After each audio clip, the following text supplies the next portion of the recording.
This is Wraith from Wraith Rain. I'm an author of serialized gay romance fiction.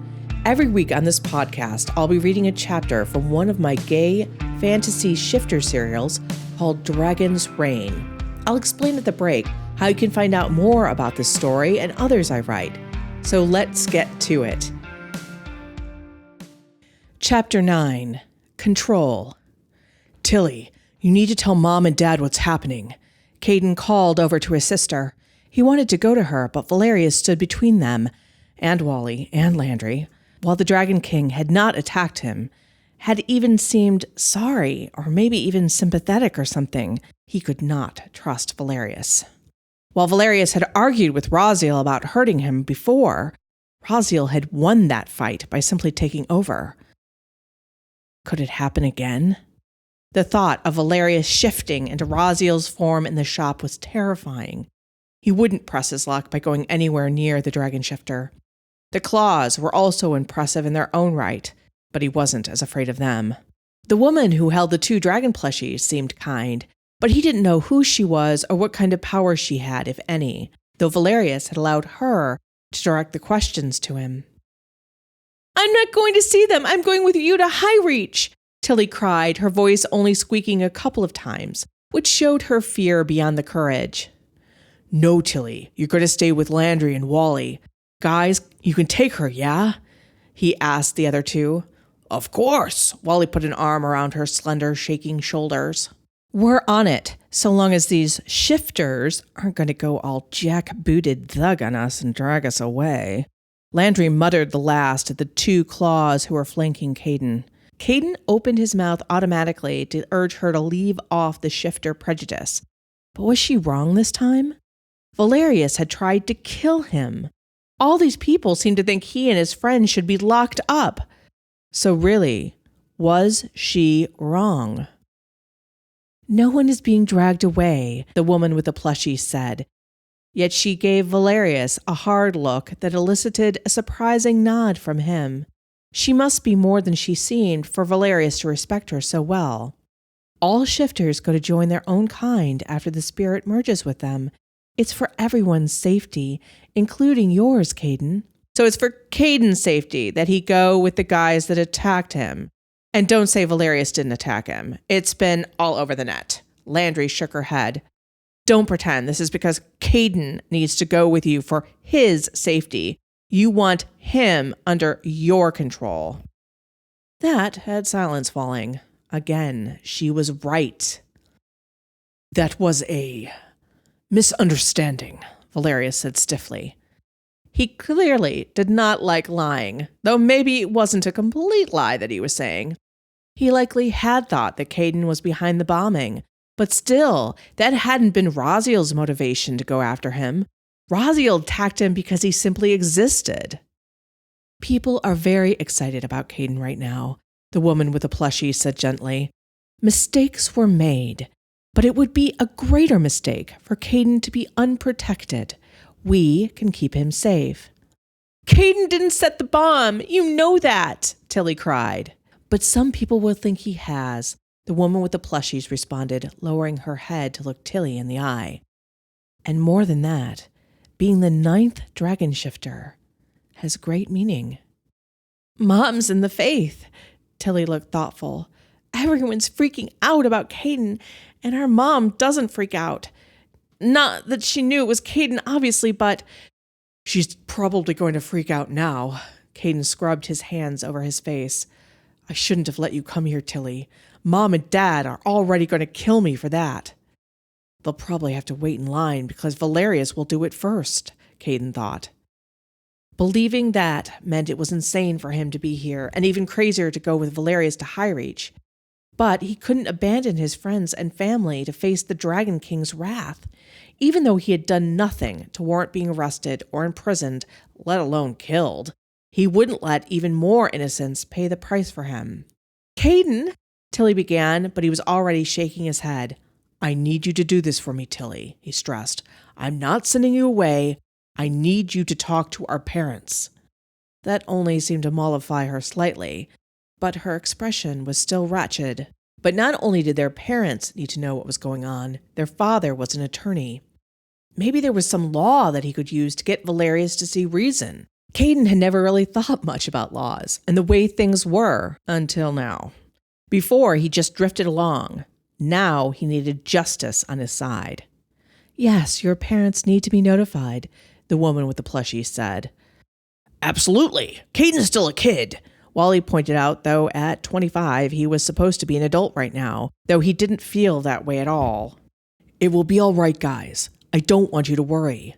Caden petted the air, as if that would calm them, even as his own heart was racing in his chest. He wasn't sure if he was lying or telling the truth or simply hoping. Mostly the latter. We can't help but worry, Caden. We love you, Wally said stoutly. Tilly and Landry nodded like twin bobblehead dolls. Caden felt tears welling in his eyes, and he quickly blinked them back. Around a lump in his throat, he managed to get out, I love you guys too. Valerius watched this exchange with the strangest expression on his face. It was as if he was reading Caden's character in every word. What his judgment was hard to tell. His face wasn't passive, shielding his thoughts and feelings, and it was hard to look at him. The Dragon King was even more impressive, and Caden had to admit more handsome in real life than he'd ever been on television or the net. His beauty was almost unnerving, because Caden could see the fact that he wasn't altogether human. He'd never really felt this way with other shifters, though like he told Rose, it wasn't like he really knew any. But he'd been around plenty of the Claw and the police. Valerius, though, was simply different. And bigger, too. The man was well over 6 feet, and the armor he wore barely concealed the fact that he was all muscle underneath it. Landry always claimed that it looked like Valerius was cosplaying all the time, but the armor suited him, and Caden didn't think he played at anything at all. Tilly suddenly brushed past the Dragon King's legs and flew into Caden's arms. He leaned down and caught her. He held her like he used to when she was a very little girl. He was surprised by how easy it was to carry her now. He supposed he was stronger than before. Was he different in other ways that he didn't know yet? And could the others see it? Are you going to be okay? She sniffled against his chest. Yes, I really am. I'm sure. I'm sorry, but I don't know your name, he said to the woman with the plushies. Chione. Chione, could you give my sister your number or something so that my parents can contact you? He said. Of course. She drew out a finely engraved card and handed it to Tilly. But we won't let her and your friends go alone. I'm sure that Captain Simi will accompany them to get your parents, Chione told him. And then Captain Simi can get them into High Reach with no difficulty. Caden wasn't sure if that made him happy or not. Would his parents freak out more or less with the Claw captain accompanying their daughter?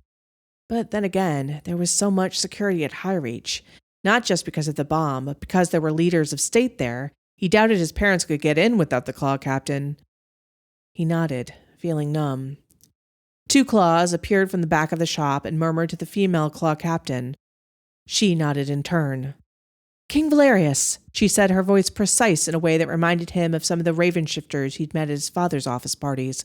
We have secured a way back of the shop, out of the eyes of the press. Then we should go, Valerius said. His eyes flickered to Caden's, and Caden tensed. Thank you, Captain Nagoye, Chione said as she tucked each plushie under one arm. It was really time to leave. He was going to High Reach. He'd dreamed of attending a party there once upon a time. He'd imagined it would be during one of the open balls where a select number of humans were allowed to attend in gowns and tuxedos. He thought that he might catch a glimpse of Valerius across the room, but never had he thought he would be going to the Dragon King's castle like this. And there was no joy in him at the thought, not even a little curiosity about what High Reach would be like. He felt only dread, but he had to pretend to be okay with all of this. He plastered a smile on his face as he spoke to Tilly. Hey, we will get to look at where all the rich and powerful people are, Tilly. Imagine what you'll be able to tell your friends. Sure beats watching the fireworks from the square. She wiped tears from her red-stained cheeks. I don't care about that. I would rather there were never any fireworks if it meant we could go home. Caden felt the same way, but he swallowed that emotion down. We get to have both, so don't worry. Just tell Mom and Dad everything. Tilly nodded. Caden put her on her feet and urged her to go over to Landry and Wally. Captain Simi glided over almost sinuously to both of them to stand quite upright by their side. He seemed small for a werewolf shifter, and he didn't move like one either. In fact, both claw captains didn't seem to fit the stereotype that he had. He didn't know if this was good or bad. Right, so, lead the way, King Valerius, Caden said weakly. He didn't want Valerius behind him. He wanted the Dragon King in sight. Valerius's eyes narrowed, and Caden wondered if the Dragon King knew his thoughts on this. But Valerius did not argue. He said very little, Caden noted, but everything he did held an impressive amount of meaning. Captain Nagoye went first, flanked by the two claws. Valerius prowled after her, but not without a long look at Caden. Again, Caden had no idea what the Dragon King was thinking. He's not attacking me, Caden thought. That's a good thing. If Caden had seen him in person before their fight, he would have never even tried to fight. The Dragon King was a predator through and through, with his well-oiled hips to his graceful yet powerful movements. Caden's eyes dropped involuntarily to Valerius's leather-clad ass, and he felt an involuntary tightening in his groin. The man's ass was incredible. That's the ass that tried to kill me, he nearly snickered hysterically as he thought that. He managed to cover the sound with a cough. May I walk beside you? Chione asked, looking up at him with desert-colored eyes. He wondered what kind of shifter she was. Sure. He cast one glance backwards at his sister and friends before the two of them headed into the storage room that housed the rest of Wally's collection of souvenirs. For as much as they sold, it seemed that the amount back there in this warehouse-like space with seeming miles of shelves never got any less full. Chione's eyes went wide as she took in all the shifter merch, some of which never was put on display. Landry was convinced that Wally was a hoarder of sorts, despite his love of selling things. Are there any Sphinx souvenirs? Chione asked hopefully. Yeah, look over there. Caden pointed to the right, glad for something to take his mind off of what was happening and where he was going. Third shelf down. There are terracotta sphinxes there. Wally occasionally puts up a whole Egyptian display for them. Really? Chione actually squeaked, her eyes glowing. My sister is crazy about sphinx shifters. I mean, they're really rare and stuff, but there's that actress. Oh God, I'm forgetting her name. Octavia Sloane, Chione said. She's wonderful. Have you met her? He asked. If Chione was close to Valerius, she must be something special in the shifter world.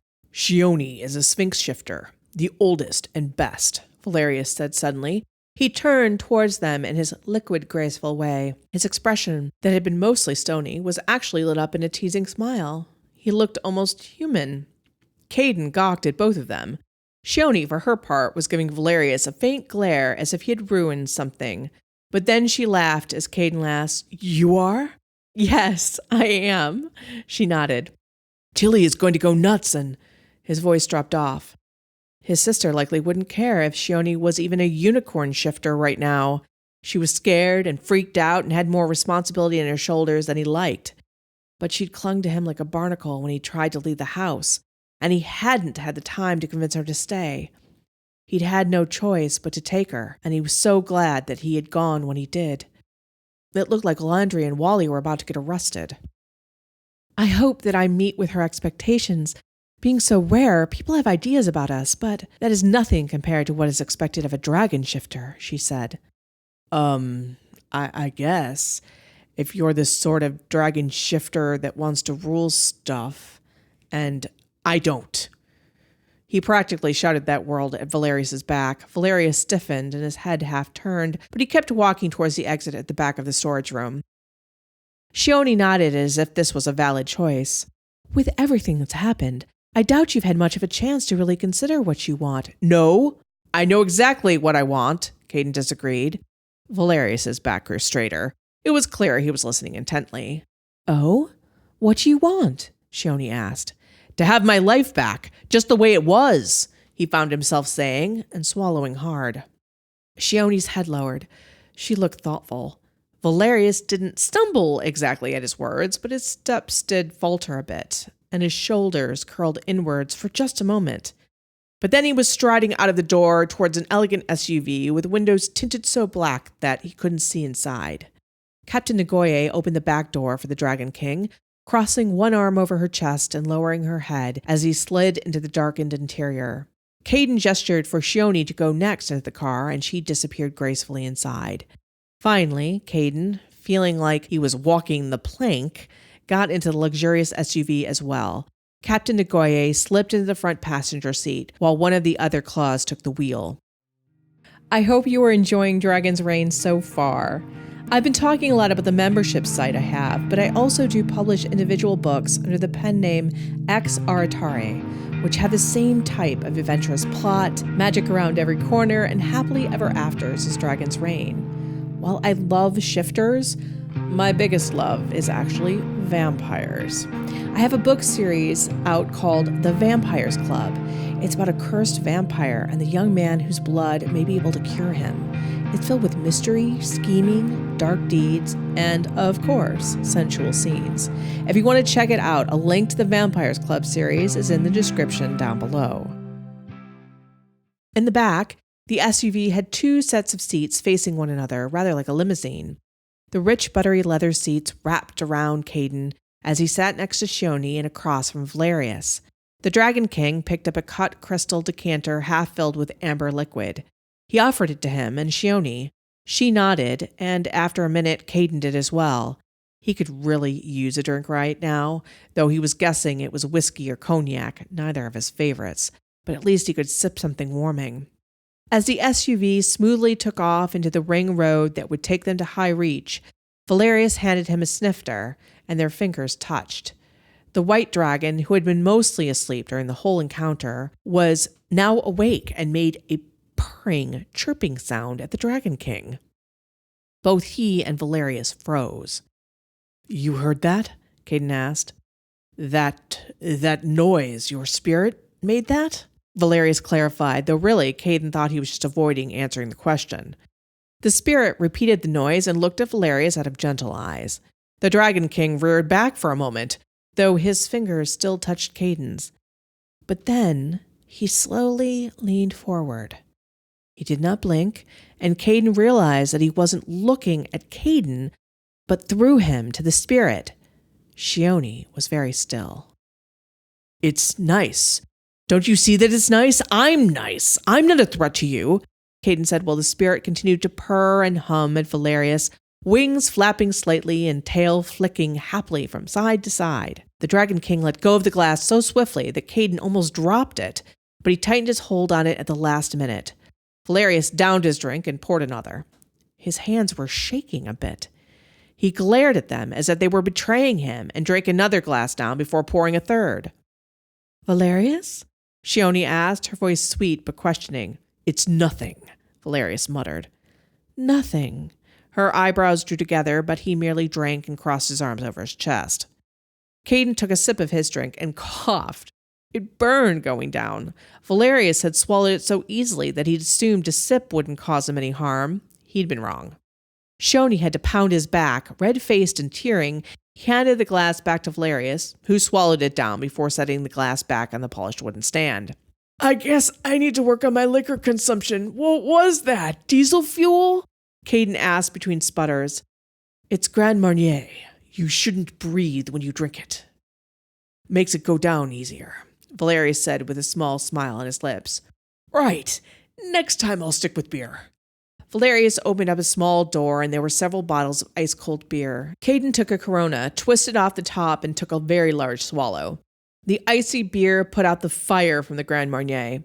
He wiped his lips with the back of one hand and took another sip. "So, your idea of having your own life back," Chione smoothly began once more. "How do you see that working?" "Simple. I live at home, work at Wally's, figure out whether to go back to school or whatever," he shrugged. "You want to work at that shop?" Valerius' eyebrows lifted in a mixture of surprise and disdain. That had Caden's back up. "Wally's is great, though if you ask me, he has way too much dragon merchandise." Chione snorted before sipping her drink to hide it. Valerius merely scowled. It does not sound like you are considering how being a dragon shifter will impact those activities, Chione pointed out, once more gently. They won't, because I don't intend on telling anyone that I'm a dragon shifter. I mean, other than the people who already know, Caden explained. People like Marban. Valerius's voice was silky smooth. You play the innocent, Caden Bryce, but you have already made a deal with the devil. Caden blinked. He hadn't forgotten about Marban, or his stupid promise to help him someday if he could, because all of that had been replaced by his time with Rose. Rose was a good person, even if Marban wanted her to be something else, but she was in between a rock and a hard place, being a swarm shifter herself, even though bees were more useful than scary. He found me, Caden said, not bothering to deny that he'd met with the man. I was being chased by you, and you'd killed people to try and get to me. I was sure you were to kill me if I didn't get away. Valerius's eyes narrowed for a moment, but then he looked away from Caden, and there was shame there. He was ashamed. How many people did die? Caden asked as his tongue stuck to the top of his mouth. 5 at least, maybe more. We have not had word yet, Valerius said flatly, and the shame creased his brow, and he gripped the glass so hard Caden thought it might shatter. Oh, God, Caden whispered. I shouldn't have gone to the gash. I shouldn't have. It's not your fault. Valerius's voice sounded ripped open, and the shame he had so carefully concealed spilled out with an expression of sheer self-loathing on his face. But I led you there, and I knew that Raziel was out of control, and... Raziel? Chione sat up straighter. You know the name of Valerius's spirit? Caden's gaze jumped back and forth between her and Valerius. She doesn't know? About what Raziel did? What did Raziel do? Chione got out, looking bewildered. Stop, Valerius growled. She doesn't know? Does anyone know? Caden asked. Enough. Not now. We will discuss this later when we are... It will be later, Valerius snapped at him. He was bristling, but Caden, though he felt a little fear, found courage somewhere and snapped right back. We will discuss it, Valerius, because I am staying here, in reach, and I will have my life back, no matter what. I hope you enjoyed this week's chapter. If you want to read ahead in Dragon's Reign or read the many other stories hosted there, you can purchase a membership to get access to wraithrain.com, or you can continue to listen along here for free. If you'd like to learn more about wraithrain.com and me, there's a link in the description down below.